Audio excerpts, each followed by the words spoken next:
Vamos agora falar sobre outras consequências da teoria da relatividade. Estas consequências agora, elas se referem, ou decorrem da exigência da covariância das leis físicas. Ou seja, precisamos identificar agora na teoria da relatividade outros quadrivetores. Já chamamos atenção para as coordenadas de um evento que se transformam como um quadrivetor de Lorentz, Agora nós vamos à procura de outras grandezas vetoriais do ponto de vista do espaço quadridimensional, quadrivetores. Vamos então falar de momento, energia e um pouco de cinemática relativística. Esse tema aqui dá muito trabalho, a cinemática relativística. De qualquer maneira, a ideia é agora mostrar como é que Einstein descobriu uma coisa interessantíssima, que é a sua famosa fórmula E igual a mc2. E como Einstein foi levado a esta conclusão aqui. Olha só, é bem interessante isso. Porque tudo que se procura agora é construir quadrivetores. Quadrivelocidade, quadrimomento. No momento em que a gente escreve um quadrimomento, aí a gente se pergunta para a questão de qual é a componente zero de um quadrimomento. É aí que entra a genialidade de Albert Einstein. Mas vamos devagar em relação a isso. Em primeiro lugar, agora é a melhor hora, o melhor momento para a gente introduzir o conceito de intervalo infinitesimal de tempo próprio. De tempo próprio. Esse intervalo de tempo próprio a gente denomina de tal. É um intervalo infinitesimal de tempo próprio. E como ele se relaciona com o intervalo de tempo em qualquer outro referencial. Esse é o primeiro problema aqui. Em primeiro lugar, definição apenas, só uma definição. Definimos de tal como sendo igual a 1 sobre c ao quadrado vezes ds ao quadrado. Veja, ds é um intervalo infinitesimal associado a eventos, onde estes eventos diferem por grandezas infinitesimais, dt ao quadrado, dx ao quadrado, dy ao quadrado e dz ao quadrado. De forma que de tal é, por definição, olha só aqui, por definição, raiz de 1 sobre c ao quadrado ds ao quadrado. Ou seja, é igual a dt ao quadrado menos 1 sobre c ao quadrado dx ao quadrado mais dy ao quadrado. Se eu colocar dt em evidência, é claro, coloco dt em evidência e aqui vai aparecer dx, dt, dy, dt e dz, dt. Aqui, na verdade, está faltando dy e aqui dz, dt. E isto aqui é a velocidade de um objeto, por exemplo, que se move. De forma que de tal, reescrevendo esse de tal sob esta forma aqui eu tenho y e aqui eu tenho z, como está aqui, na verdade, como está aqui. Agora, sendo de tal um invariante, de tal invariante, é claro que esse intervalo de tempo tem o nome de intervalo infinitesimal de tempo próprio, Por quê? Se eu considerar num determinado referencial um ponto qualquer, mas de tal maneira que aliás, um intervalo de tal maneira que dx dy ao quadrado mais dy mais dz ao quadrado igual a zero, ou seja, dois pontos cujas coordenadas são cartesianas são iguais, né? De forma que nesse referencial, que eu considerando um ponto, né, nesse referencial, de tal maneira aqui o intervalo entre dois eventos são tais que dx ao quadrado mais dy ao quadrado mais dz ao quadrado é igual a zero. Então, esse é um intervalo de tempo num particular referencial. Num particular referencial, né? De forma que esse é um intervalo infinitesimal de tempo próprio definido assim. E esse intervalo infinitesimal de tempo próprio, ele é um invariante, né? Por conta dessa definição aqui, né? Ele é um invariante, né? Eu quero sempre lembrar, né, que quando eu escrevo assim, eu somo sobre índices iguais, né? É uma convenção, né? Muito bem. Tendo definido esse intervalo de tempo próprio como sendo um invariante, agora eu vou definir a velocidade, ou melhor, a quadrivelocidade, né? É a velocidade de Lorentz agora, um quadrivetor, né? Como eu defino esse Vmi? Vmi é, por definição, dxmi de tal. É isso, dxmi de tal. Mas, a partir daquela expressão anterior, ou se quiser, a partir desta aqui, olha só que coisa interessante, né? Porque dxmi é cdt dr. Então, derivando com respeito ou dividindo por dt, né? Aqui é melhor dividir, né? Considerar infinitésimos, diferenciais, né? Uma relação de diferenciais, né?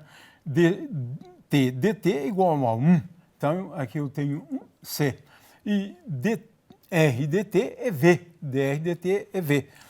Consequentemente, olha só que coisa curiosa, eu acabei de criar, acabei de propor, né, uma quadrivelocidade dxmi de tal. É isto. E, na verdade, eu considero quocientes de grandezas infinitesimais, na realidade, né? E obtenho essa expressão aqui. A componente zero da quadrivelocidade é c sobre raiz quadrada de 1 menos v2 sobre c2, né? E a velocidade, agora, as demais componentes do quadrivetor velocidade é velocidade sobre a raiz quadrada disso aqui, né? De forma que aqui eu tenho V0, V1, V2, V3, que bem parecidos, né, com o caso não relativístico. A diferença é que agora tem um gama aqui. Mas veja só, V0 é gama vezes C, de forma que Vmi tem essa expressão aqui. Uma outra coisa curiosa que a gente vai usar depois, né, é que Vmi é um invariante. E é fácil verificar que esse invariante é c ao quadrado. C ao quadrado, né? Ou seja, eu multiplico V0 ao quadrado, né, menos V ao quadrado sobre a raiz quadrada de tudo isso. Vmi é um invariante, e isso é fundamental para várias coisas que seguem. Então, se eu tenho a quadrivelocidade num referencial dado por essa expressão, eu posso obter a velocidade, isso é um exercíciozinho, né, num outro referencial e verificar aquelas expressões anteriores, né? Agora, vamos a uma nova definição que é fundamental na teoria da relatividade, que é o quadrimomento. Como eu defino o quadrimomento? M vezes V. Então, Pmi é M vezes Vmi. E olha só, este Pmi tem componente zero, que é mc sobre a raiz quadrada de 1 menos v2 sobre c2. Tá? Então, veja, a partir da quadrivelocidade eu posso definir o quadrimomento, posso definir também a Mi. a mi. A mi é dv mi de tal, e a mi é um quadrivetor. Por quê? Porque isso aqui é uma escalar, eu estou dividindo uma grandeza vetorial, como eu fiz no caso da velocidade, né? Se eu tenho dxmi, que se transforma como um quadrivetor, e divido por d tal invariante, eu obtenho, portanto, uma quadrivelocidade. Então, eu obtenho a aceleração de duas formas distintas, dvmi de tal. Vmi é um quadrivetor, dvmi um diferencial de um quadrivetor, também se transforma como um quadrivetor, e aqui eu tenho um escalar. Se eu tenho, portanto, um grandeza vetorial em cima e um escalar embaixo, essa grandeza se transforma como um vetor ou um quadrivetor, né? De forma que aqui a aceleração posso definir, né, d2xmi de tal 2. A gente vai ver, né, que, na verdade, a equação ou a lei de Newton agora vai assumir uma forma um pouco diferente. Quem é Fmi seria a quadriforça. A gente vai ter que lidar com isso na última aula, quando a gente falar da mecânica relativística, né? O fato é que agora aprendemos a criar, né, quadrivetores a partir de xmi. Então, eu tenho a quadrivelocidade de xmi de tal, eu tenho o quadrimomento e a quadriaceleração. Olha só, eu vou agora, não é, propondo quadrivetores. Quadrivelocidade, quadriaceleração, quadrimomento. Agora sim, agora a coisa ficou interessante. Quadrimomento, Pmi é m vezes Vmi, apenas. P0, né, aqui está, é mc, vezes gama. P1 é gama vezes Px. P2 é gama vezes Py e P3 é igual a m vezes Vz, né? É tão simples quanto isto, este quadrivetor. Depois nós vamos introduzir o conceito de energia cinética também. Tenho aqui o quadrivetor. Muito bem, isso tudo Einstein fez, né? Aí vem a questão, mas o que é a componente zero do quadrivetor? Com o que eu tenho que identificar a componente zero do quadrivetor? Aí veio a genialidade de Einstein, claro. Einstein propôs isto aqui. Olha só que beleza, que beleza. Simples. Einstein propôs o seguinte: as três componentes do quadrivetor espaciais, elas são essencialmente o quadrivetor normal que a gente conhece como MVX, MVY, MVZ. Só tem um gama na frente, não difere muito. Então a questão é, para Einstein, quem era P0? Se você identificar as demais componentes. Genialidade de Einstein. Ele disse, P0 é igual à energia da partícula dividido por C. Mas aí agora temos novidade. Agora sim temos novidade. Se isso aqui for verdade, olha só a energia de uma partícula. Se escreve assim. Olha só. Olha só. Se V igual a zero, E igual a mc2, uma nova forma de energia que foi explorada, né, posteriormente, né? De forma que o quadrimomento tem um quadrimomento agora, que é E sobre C, Px, Py, Pz, né? E tem o Pmi com índice em cima, que é sempre a contração de Gmini com o Pni que está aqui, né? Com Pni, né? De forma que vai com índice embaixo, aliás, com o sinal menos aqui, com o sinal menos. O fato é que agora aqui está a expressão para o quadrimomento, né? O Pmi com índice embaixo e o Pmi com índice em cima. E mais uma coisa interessante, Pmi, né? Índices iguais, soma. Né? Pmi é uma invariante, é mc vezes ao quadrado, o que significa que, como ser um invariante, a massa é um invariante na teoria da relatividade. Então, a massa é um invariante, porque Pmi, que é um invariante, é igual a m vezes c ao quadrado. Se é um invariante, a massa também é invariante. Essa grandeza é um invariante, Pmi. Consequentemente, em todo tipo de reação, a gente vai ver depois, né, conservação do momento, né, do quadrimomento antes e depois, isso aqui vai ser muito útil, né, para a gente estudar reações, né, nucleares e assim por diante. O fato é que Pmi é igual a m vezes c ao quadrado. Estou chamando atenção para isso, né? E agora também é fácil, a partir dessa expressão, demonstrar uma outra expressão para energia. Agora, em função do momento, em função duas expressões inteiramente equivalentes.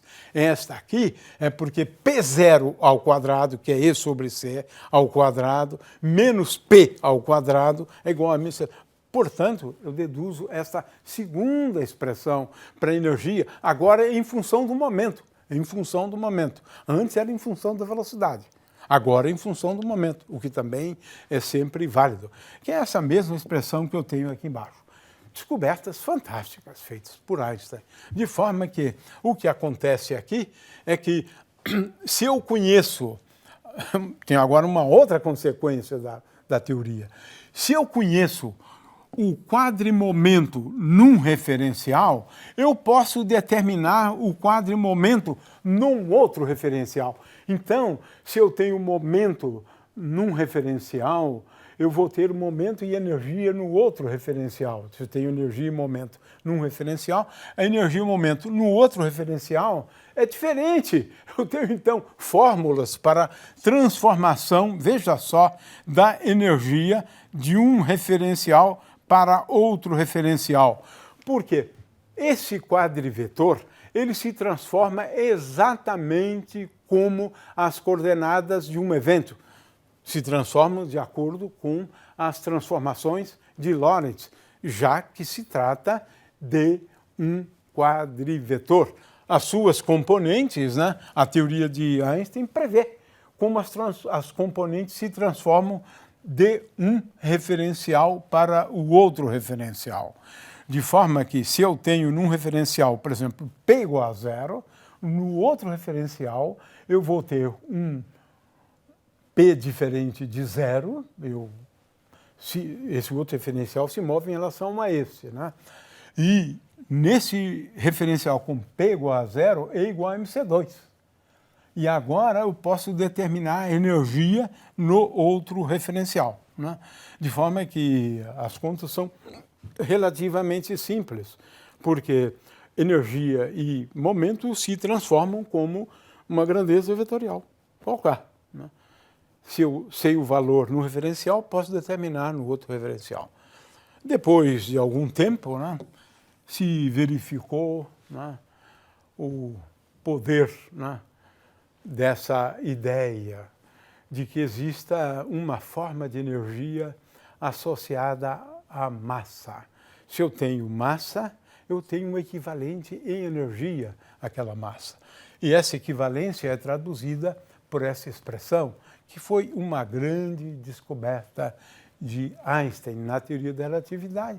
Tudo porque ele estava à procura de determinar grandezas vetoriais. Pmi.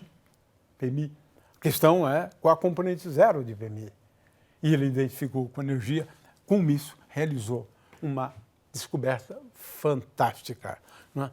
Veja que a forma de energia é esta, mas se eu tenho uma partícula de massa zero, como por exemplo aqui o fóton, né? O fóton tem massa zero, mas tem energia, não tem energia de repouso. Mas a energia do fóton, de acordo com essa fórmula, onde eu fizer aqui, se eu faço aqui mc2 igual a zero, né? Esse aqui é o caso geral, mas se eu fizer aqui mc2 igual a zero, eu vou ter E igual a pc. Olha só que descoberta também fantástica, porque agora o momento é uma grandeza física, independente da velocidade. Eu posso defini-lo em função da velocidade para partículas de massa diferente de zero, mas não para partículas de massa igual a zero. Outra grande descoberta de Einstein, né? Partículas de massa zero obedecem a essa relação. Elas têm massa zero, mas pode ter uma energia. Energia associada só a um movimento. E essa energia é igual a P vezes C. P vezes C. Né? A outra coisa que muda é que na teoria da relatividade, né, quando eu tenho uma partícula com uma determinada energia cinética, né, e partículas de massa zero, né, para partículas de massa zero a gente tem apenas a energia cinética, na verdade, que é igual a PC. Né? Mas, para uma partícula dotada de massa, você agora precisa adotar uma nova definição de energia cinética. Por quê? A energia cinética agora é aquela associada tão somente ao estado de movimento. Eu subtraio a energia de repouso, de forma que aqui eu tenho raiz quadrada de P2, né? Veja, P2C2 mais mc ao quadrado, eu subtraio de mc2. Isso define, então, a energia cinética. Né?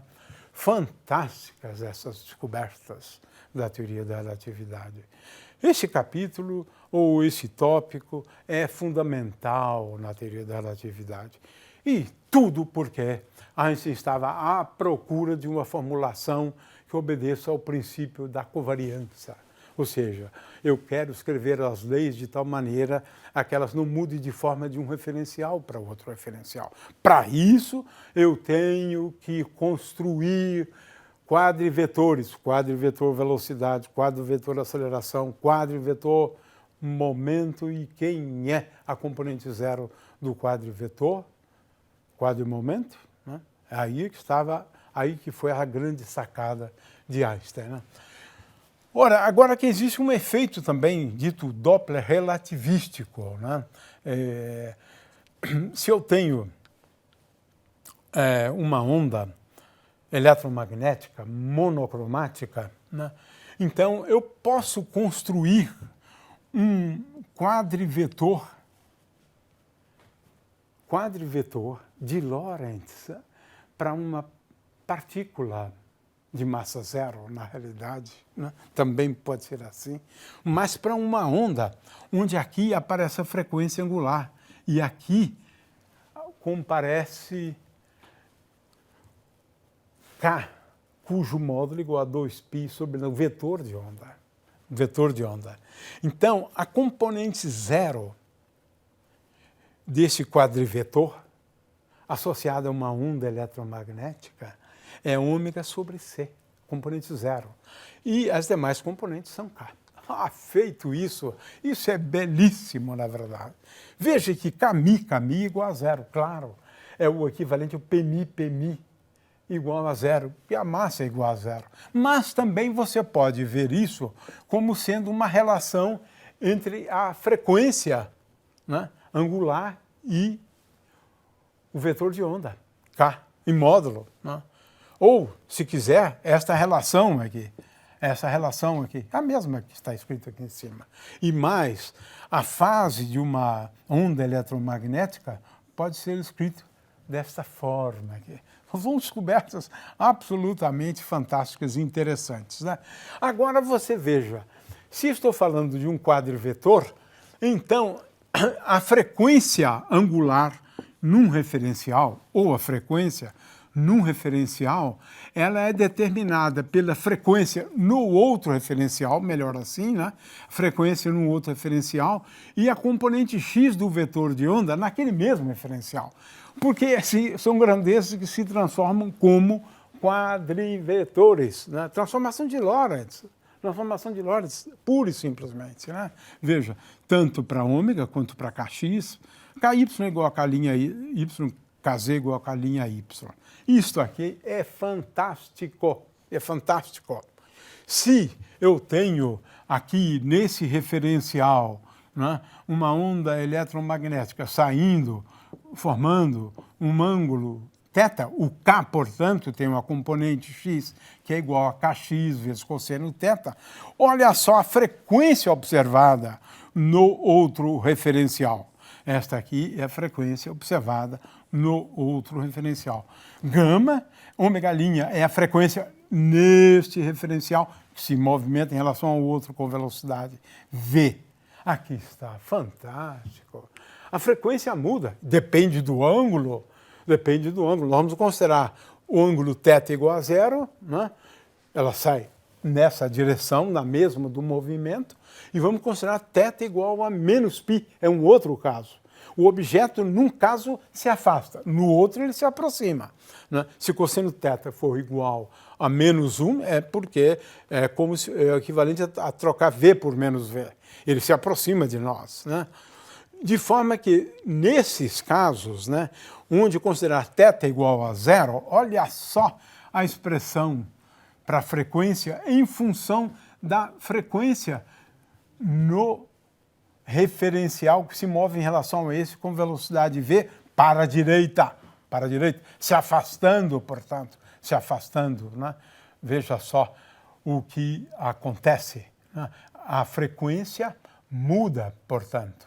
Né? A frequência muda. E agora, se ele estiver com o ângulo θ igual a menos π, este ângulo igual a menos π, eu tenho aqui 1 menos v sobre c. Na verdade, isto aqui eu tenho a ligeira impressão que está equivocado. Na verdade, aqui é o sinal menos, né? Aqui, na verdade, é o sinal menos, e aqui é o sinal mais, e aqui é o sinal oposto, né? Então, o que se está prevendo aqui? Muito interessante isso aqui, né? Em primeiro lugar, se eu mudar, ao invés de ômega, eu quiser ômega', no outro referencial, apenas troco v por menos v. Essa é a primeira consequência, né? Veja, se formar um ângulo de θ igual a π sobre 2, olha só que coisa curiosa, né? θ igual a π sobre 2, isso é zero, a frequência agora se transforma desta maneira aqui, né? O fato é que na cosmologia se introduz uma grandeza, né, conhecido como z, né, que dá basicamente uma medida do redshift, né, porque é a diferença entre a frequência da luz emitida menos a frequência da luz observada dividido pela frequência da luz observada. De forma que z mais 1 é igual à relação entre a frequência da luz emitida num referencial e depois observada no outro referencial. E z mais 1, então, se escreve desta maneira, mas isso aqui é mais importante para a cosmologia. O fato é que a mesma luz amarela, né, vista por quando esse objeto se aproxima do observador, ela vai tender para a cor azul, de acordo com o que nós estamos vendo aqui. Esse efeito é conhecido como blue shift, né?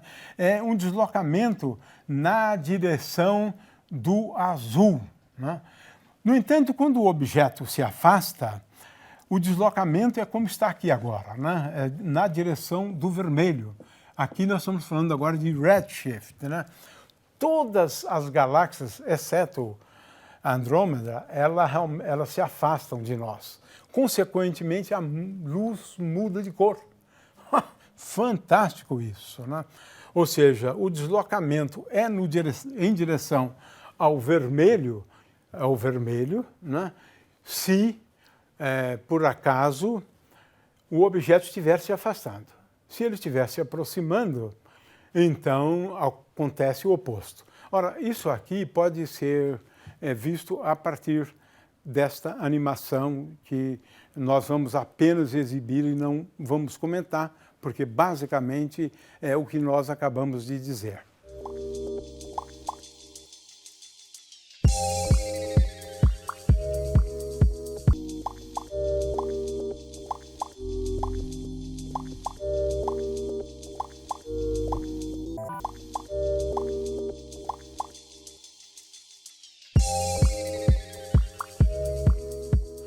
Muito bem, agora nós não temos muito tempo, né? Mas vamos falar bem rapidamente sobre a questão da cinemática relativística.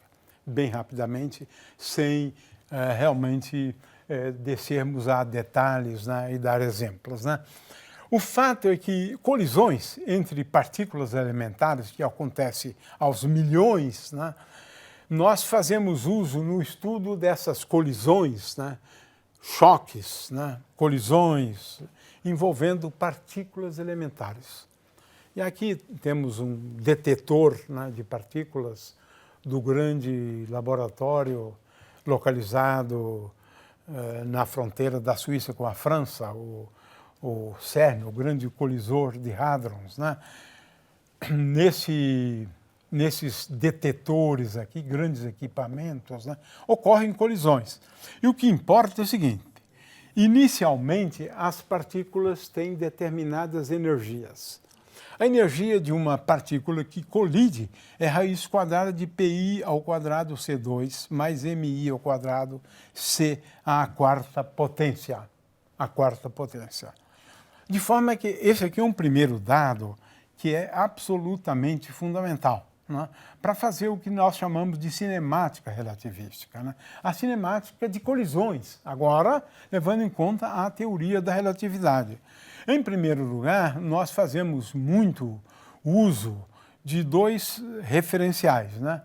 O do laboratório, onde a gente vê as coisas de um determinado jeito, e o referencial do centro de massa, no qual nós observamos de um outro jeito. Na verdade, o referencial do centro de massa, ele é definido como a soma dos momentos de cada uma das partículas como sendo igual a zero. Então, vamos dar uma olhadinha nessa segunda animação, onde a gente procura mostrar como a visão de uma colisão é diferente de um referencial para o outro. Do referencial do laboratório, localizado ali naquela parte abóbora, a trajetória é de um jeito. Visto do referencial do centro de massa, é como se as partículas se movimentassem uma em direção à outra com o momento oposto. Se eu tenho duas partículas, né, você veja que a soma do momento agora é igual a zero. Essa é a diferença dos dois referenciais que nós usamos com muita frequência na realidade. Muito bem, então esse é um detalhe em relação a referenciais, né? Agora, o que é importante, né? O que é importante quando a gente faz a cinemática relativística?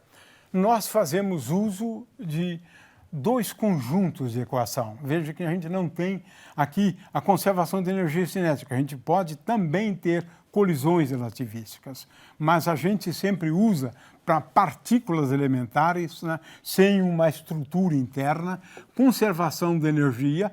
A soma das energias das partículas antes é igual à soma das energias das partículas depois, e a soma dos momentos antes é igual à soma dos momentos depois. Ou seja, a gente está utilizando o princípio da conservação do quadrimomento, soma dos quadrimomentos das partículas no estágio inicial da colisão e a soma dos momentos das partículas no estágio final é igual a zero.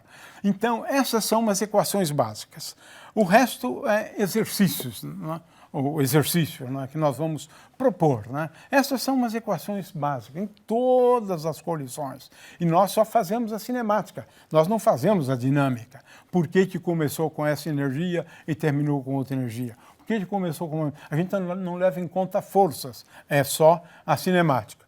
No referencial do centro de massa, essa equação aqui fica assegurada igual a zero. Então, muitas vezes, é importante a gente fazer uso do sistema centro de massa. Em toda colisão de duas partículas, produzindo milhares de partículas, você tem que construir o quadrimomento de cada uma delas, se for duas, é só o quadrimomento dessas duas, e os quadrimomentos das partículas no estágio final. Basicamente isso. Colisões elásticas são aquelas para as quais a energia cinética se conserva. Energia cinética é dado por EI menos MI vezes C ao quadrado. As colisões elásticas, elas têm uma exigência em relação a essa, é que a soma das partículas, que a soma das massas das partículas antes seja igual à soma das partículas depois. O resto agora é só exercícios, né? Exercícios. Aqui tenho exercícios, por exemplo, para o decaimento de duas partículas, né? E depois colisões de duas partículas, exercícios, né? Onde a gente propõe, né? Na verdade, contas que devem ser feitas e muitas vezes a gente tem que lançar mão de invariantes, né? O fato é que vamos olhar para essa animação aqui para a gente entender uma coisa em relação ao decaimento de duas partículas, né? Então, veja, do sistema laboratório, o decaimento de duas partículas pode ser entendido assim. No entanto, do ponto de vista do sistema centro de massa, uma sai numa direção e a outra sai com uma direção oposta a esta. Muito bem, o fato é que existem vários exercícios, né, que podem ser feitos de colisões de duas partículas, né? Às vezes a gente faz uso de invariantes para chegar a uma série de conclusões, mas eu estou sempre falando de exercícios, né? Decaimento de partículas, de três partículas, enfim, são exercícios, né? Que a gente propõe, a gente deve propor na lista de exercícios, decaimentos e assim por diante. O aluno pode recorrer, claro, às transparências, mas também tem um texto, né, que acompanha, mas o fato é que um dos exercícios mais simples e mais produtivos que a gente pode fazer, né, é envolvendo o efeito Compton. Eu tenho um fóton com uma frequência associada a ele, ou um comprimento de onda associado a ele, que colide com um elétron, elétron sai numa direção e esse fóton sai numa direção formando um ângulo θ. Esse tipo de exercício que a gente vai propor, né, ele está resolvido também aqui, né, mas nós vamos exigir isso do aluno para ele entender isso muito bem, né? É o espalhamento do tipo espalhamento Compton, de forma que é um exercício bastante simples para a gente relacionar o comprimento de onda da luz que sai em relação à luz que entra, esse delta lambda, e ele pode ser expresso em função da massa do elétron, constante de Planck, velocidade da luz e 1 menos cosseno de θ0. Como é que a gente faz isso? É um exercício tão somente de cinemática relativista, colisões de duas partículas, sendo uma delas de massa zero. E isso então fica como exercício para vocês.